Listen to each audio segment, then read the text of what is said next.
A paz do Senhor, glória a Deus, mais uma oportunidade de estar reunidos como a igreja do Senhor. Glória a Deus por ter a oportunidade de estar louvando ao grande Deus, ao nosso Senhor, aquele que entregou o seu Filho amado para que todo aquele que nele crê seja salvo. Deus derramou imenso amor em nossas vidas. Por Cristo, nosso Senhor, fomos amados por Deus. Somos amados. Então, o que nós fazemos aqui é, vamos se dizer, para retribuir o que o Senhor fez em nossa vida, o que Ele trouxe para nós, da onde Ele nos tirou. Então, o que temos que, o mínimo de fazer é louvá-lo, é pregar a sua palavra, é entender a sua palavra, é deixar esta palavra nos mover, deixar essa palavra entrar em nosso coração, para que assim nós possamos estar perto dele, sentindo a sua presença. Quando ele diz: aquele que me ama, guarda a minha palavra. Então todo aquele que pega essas palavras e coloca no coração e aguarda, este ama ao Senhor. E o Senhor diz que este que ama a sua palavra, ele e o Pai virá e vai fazer morada nessa pessoa. Por quê? Porque você guardou a palavra, você colocou a palavra no seu coração, você não se aparta da palavra do Senhor, você vive na palavra. Quando vem as situações diante dos seus olhos, você vai pensar em quê? Na palavra. Aleluia, Jesus. A palavra de Deus manda fazer isso? Não, então eu não quero. Então eu não tenho parte com isso. Então esse é o que ama a palavra, que ama a Deus e coloca em prática tudo que Deus coloca em sua palavra. Esse é o que verdadeiramente ama. Vamos ouvir a palavra do Senhor que está em João, capítulo 8, versículo 7. O Evangelho de João, capítulo 8, versículo 7. Aleluia, Jesus. Glória a Deus. Louvado e agradecido pelo nome, Senhor. Glória a Deus.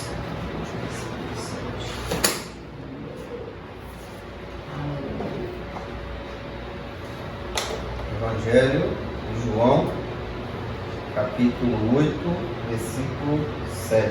Aleluia. Glória a Deus. Temos o privilégio de ouvir a sua palavra. Glória a Deus. Amém? Amém. O Evangelho de João, capítulo 8, versículo 7.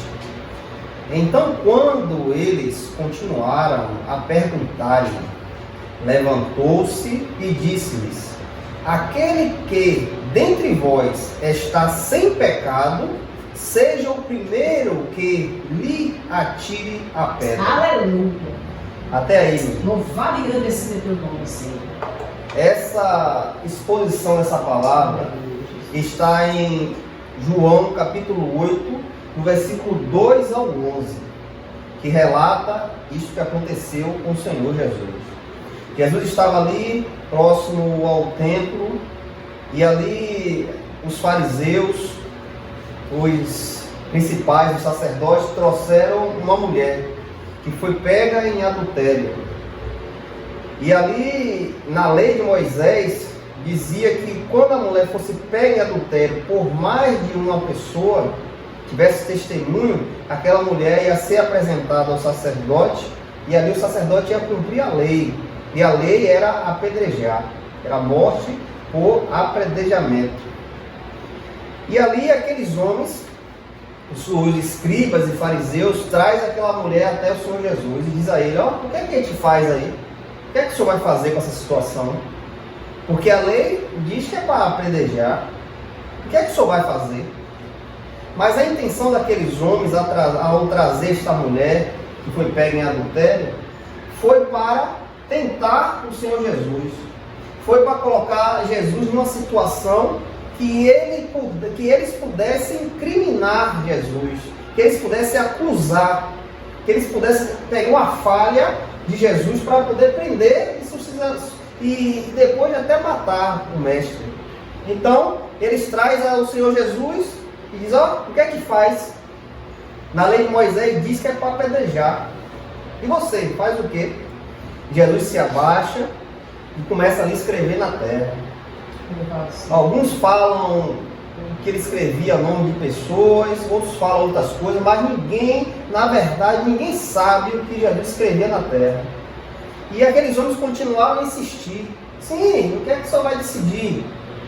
E quando o Senhor se levanta, ele olha para aquela multidão que estava ali raivada, querendo matar aquela mulher, e também pegar Jesus em alguma falha. E ali ele olha para aquela multidão e diz, olha, quem é entre vós que não tem um pecado? Quem é entre vós que não peca? Quem é entre vós que não tem um erro? Seja esse o primeiro a tirar a pedra. E aqueles homens, ao ouvir aquilo que Jesus falou, aquelas palavras entraram no coração daqueles homens, entraram na mente daqueles homens. E aquelas pessoas começaram a refletir que eles eram parecidos com aquela mulher. O pecado que eles tinham era parecido com o dela. Apesar de ela ter adulterado, mas é pecado. Mesma coisa, se você mentir, é pecado. E a causa do pecado é o mesmo. A consequência do pecado é o mesmo, de você adulterar ou você mentir. É pecado. Então aqueles homens não tinham um homem santo sequer. Não tinha um homem bom sequer naquele meio. Um homem que não pecasse. Não tinha. Então aqueles homens, quando vê o Senhor falar isso, porque eles queriam que Jesus errasse. Eles queriam que Jesus conduzisse em outro caminho, para que eles pudessem condenar Jesus. Porque se Jesus fizesse outra coisa, Jesus ia contra a lei de Moisés. E naquela época, o homem que se colocasse contra a lei de Moisés era morto. Então aqueles homens queriam ver o que ele ia falar. Mas o que Jesus falou foi uma flechada no coração deles. Algo que eles não esperavam. E quando Jesus dá aquelas palavras, aquilo entra no coração e acaba com aqueles homens. Acaba com a intenção que eles tinham. E a palavra diz que aqueles homens começam a ficar atônitos e começam a largar as pedras. Começando do mais velho até o mais novo. Largam as suas pedras e vão embora. E Jesus se achega àquela mulher e diz, mulher, onde estão os teus acusadores? Onde estão eles? E ela se depara, olha ali, todos foram embora, não tinha mais ninguém. E Jesus disse, eles não te acusam, nem eu vou acusar você. A única coisa que você tem que fazer agora, ó, não peques mais. Não cometa mais erro. Não faça nada que possa entristecer a Deus. Então, quando a palavra diz, Jesus fala que ele não veio julgar o mundo. Ele veio trazer vida, trazer salvação. Ele disse, já tem quem julgue o mundo. É a palavra. É a palavra que vai julgar muitas pessoas.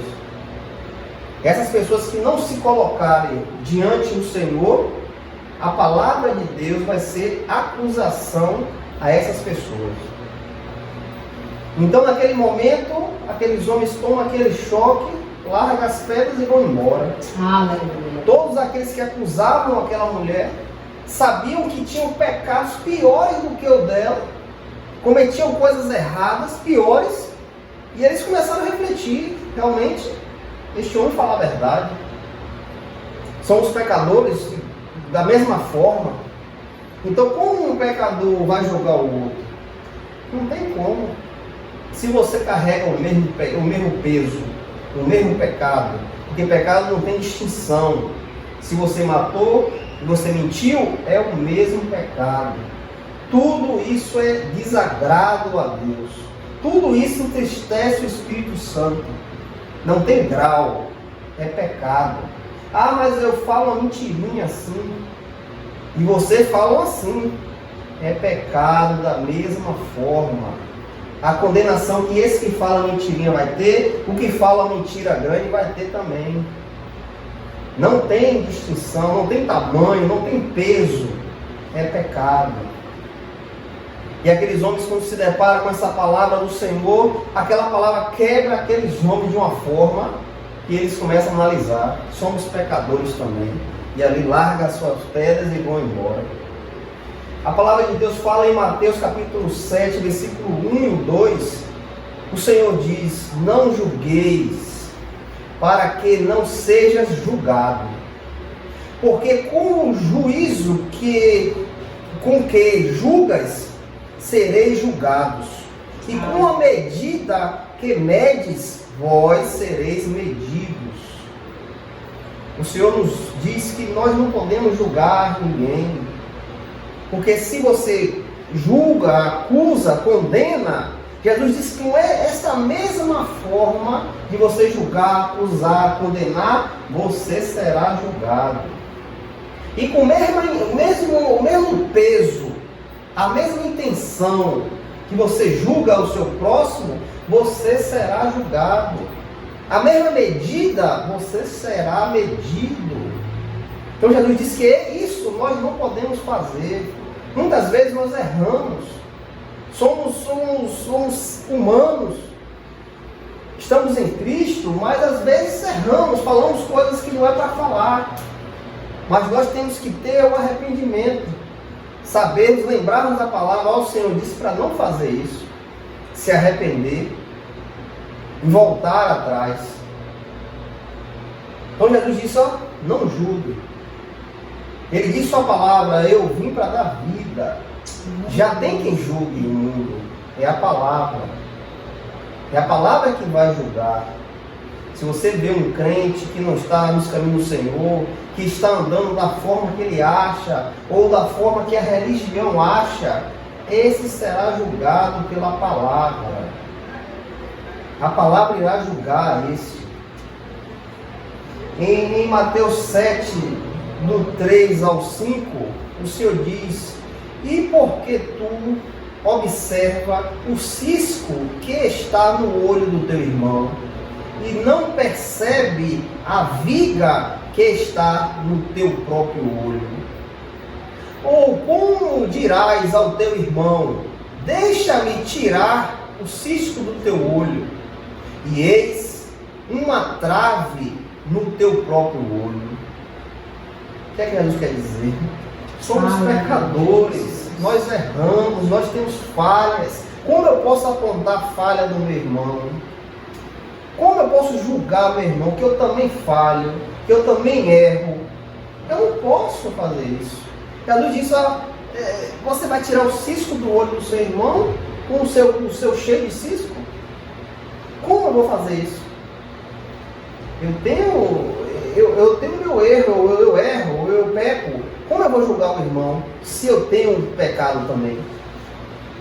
Então Jesus disse: tira primeiro o cisco do teu olho, limpa o teu olho, para depois você limpar o do seu irmão. Procura a Deus, procura estar na presença do Senhor, procura estar fugindo do pecado, se santificando, se voltando à palavra dele, se enchendo, para depois você ajudar o seu irmão. Porque da forma que você está, como é que você vai ajudar seu irmão? Não tem como. Se o seu olho está cheio de cisco, está sujo, você vai limpar um do outro? Não tem como. Então ele disse: limpa primeiro o teu, se limpa. Busca o Senhor, se humilha na presença dele, se lança a ele a cada dia. Ama a sua palavra, guarda a palavra no coração, se enche para depois você limpar o seu irmão. É isso que o Senhor nos dá, um ensinamento. Aqueles homens ali pegaram aquela mulher, não na intenção de cumprir com a lei, vamos matá-la porque ela foi pega em adultério, mas a intenção daqueles homens era condenar Jesus. A intenção daqueles homens com aquela mulher era para usar aquela mulher para botar Jesus em erro, para que eles pudessem agora: você errou, agora você está condenado. Você errou, é o que a gente queria, você caiu no erro agora. A gente vai te pegar agora porque você errou. Mas aqueles homens eram pecadores também, erravam também, cometiam coisas erradas, se desviavam da presença do Senhor. Eram homens que não tinham uma boa índole na presença de Deus. Por isso que quando Jesus disse, ó, quem não tem pecado atira a primeira pedra. E aqueles homens refletiram, olharam para si mesmos e ó, começou a jogar pedra fora. Como é que eu vou jogar? Porque eu estou cheio de pecado também, estou cheio de erro. Muitas vezes hoje, no mundo que nós estamos vivendo, no mundo evangélico, muitos hoje estão assim. Você está ali no meio, com os irmãos, mas quando você comete um erro, muitos estão ali para jogar pedra. Muitos se reúnem, ó, esperando você para lhe apedrejar. E não é isso que Jesus fala. Muitos ali estão com um erro pior do que o seu, faz coisa pior no oculto, mas quando você se desliza um pouco, eles estão ali reunidos, com pedras na mão para lhe apedrejar. Muitas vezes o irmão se afasta da igreja por algum problema, alguma dificuldade, ou o irmão não entendeu o evangelho direito, ou a dificuldade chegou, o irmão não suportou, sai da presença do Senhor. Então aqueles irmãos ali da congregação, em vez de ir atrás do irmão, resgatar o irmão, trazer o irmão de volta, eles começam a acusar. Eles lhe vê, passa para o outro lado, finge que não está lhe vendo, lhe distrata, e só isso vai levar o irmão mais para o fundo do poço. Isso não vai trazer o irmão de volta. Ah, esquece ele lá que ele volta. Jesus não fala isso. Jesus disse que é para a gente ir atrás. Jesus disse para a gente não esquecer. Jesus disse para a gente não deixar o irmão se perder. Então muitas vezes acontece isso. As pessoas estão ali esperando a hora de apedrejar, mas não tem a capacidade de entender que você também erra. Você também escorrega. Como eu vou julgar o irmão, porque o irmão se afastou? Mas eu também erro. Eu também tenho pensamentos pecaminosos. Até sonhando eu peco. Desejo o mal do irmão. Então como eu vou julgar? Como eu vou falar? Quando o Senhor diz que quando a ovelha se perdeu, ele largou as 99 lá no aprisco e foi lá buscar aquela que se perdeu. Ele não quer saber qual foi o motivo que se perdeu, porque se enganou, porque não gostou disso. Ele quer saber que a ovelha foi desgarrada. Ele quer saber disso. A ovelha se desgarrou. Mas ele diz que ele larga as 99 lá, ó, as justas que não precisam de arrependimento, larga lá e vai buscar aquela que se perdeu. E a palavra diz que quando ele acha, ele coloca nos seus ombros e traz alegremente para casa. Aleluia! Chegando em casa, ele chama a vizinhança, chama os amigos, faz um banquete para comemorar aquela ovelha que se perdeu. Veja bem o amor de Cristo. Não existe amor maior do que o do Senhor Jesus. Em canto nenhum, amor de mãe, de pai, de irmão, não se compara ao amor do Senhor. Não se compara. E o apóstolo Paulo vem nos dizer, ó, seja imitador, me imite. Sejam imitadores, como eu sou de Cristo. Paulo diz, ó, imite o que eu faço, imite o que eu olho, imite o que eu busco. Sejam meus imitadores, como eu também sou de Cristo. Então, como eu ver um irmão em pecado, um irmão se afastando da igreja, eu vou condenar? Se o meu Senhor larga as 99 e vai buscar aquela que se perdeu, qual é o meu papel?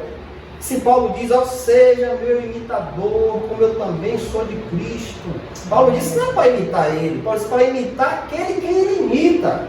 É o Senhor Jesus. Então qual é o meu papel? Buscar esta ovelha que se perdeu. Eu tenho que imitar o meu Senhor. Mas hoje as coisas estão diferentes. Hoje eles preferem largar lá, ó, deixa lá se perder, deixa lá, não presta mais. Mas nada para o Senhor Jesus está perdido. Glória a Deus. Porque ele vê o coração, ele contempla o coração, ele sabe o que está dentro de nós, ele entende, nada se perdeu. Para ele tudo está com vida ainda. Aleluia. Apesar que não mostre que aquilo tem vida, que pode ressurgir, que acabou, mas para ele não acaba não. O amor dele é imenso. Em João capítulo 12, versículo 13 ao 8, ali fala de Maria.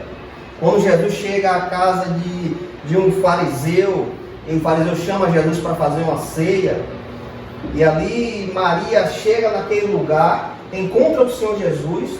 Ela estava com um vaso de unguento, era um tipo de um perfume muito valoroso naquele tempo, muito caro, que nem todos tinham aquele perfume.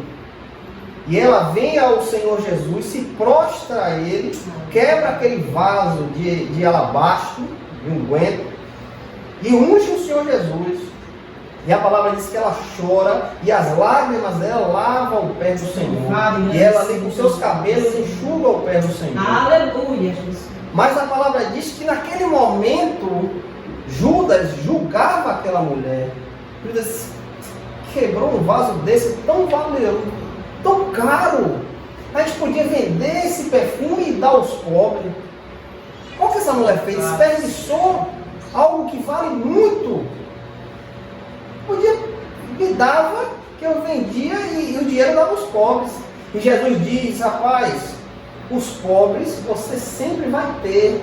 Você vai estar sempre perto dos pobres, mas a mim vocês não terão mais. Mas aquela mulher se achega ao Senhor, necessitando do Senhor. Mas ali naquele lugar tinha acusador. Tinha pessoas que não enxergavam o que aquela mulher estava passando. Ele acusou, por que fez isso? Me dava o que eu vendia, um negócio tão caro, ia arrecadar tanto dinheiro para dar aos pobres. Mas aquela mulher necessitava do amor do Senhor Jesus. Aquela mulher chegou ali necessitada, querendo ter encontro com o Senhor. É isso que eu quero te dizer. Às vezes a nossa vida tem três situações: a sua necessidade, o que o Senhor Jesus pode te dar e a acusação daqueles que estão ao teu redor. Às vezes nós passamos por essas três necessidades. Nós sabemos o que nós precisamos diante do nosso Senhor. Nós sabemos como está a nossa vida. Nós sabemos as dificuldades que às vezes estamos passando. Nós sabemos as aflições que vêm sobre nós. Só nós sabemos. Cada um aqui sabe o que é que passa. Jesus é a vida. Ele é a vida. Ele sabe o que é bom para a gente. Ele só tem para dar o que é bom. Mas também nesse meio tem aqueles que vão lhe acusar. Tem aqueles que vão tentar lhe tirar da presença do Senhor. Tem aqueles que vão moldar situações para que você não chegue até o Senhor. E nós temos que estar atentos a isso.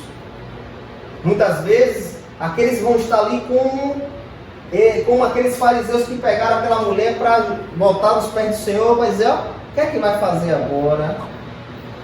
Mas a intenção não era aquela mulher, a intenção era tentar o Senhor, para que o Senhor caísse em pecado, caísse em erro, para eles pegar, matar o Senhor. E muitas vezes as pessoas estão assim com a gente. A gente sabe a nossa necessidade, a gente sabe o que a gente quer com Deus, a gente sabe a intimidade que a gente quer ter, mas às vezes ali há acusadores, fazendo armadilhas para lhe tirar, para que você não chegue.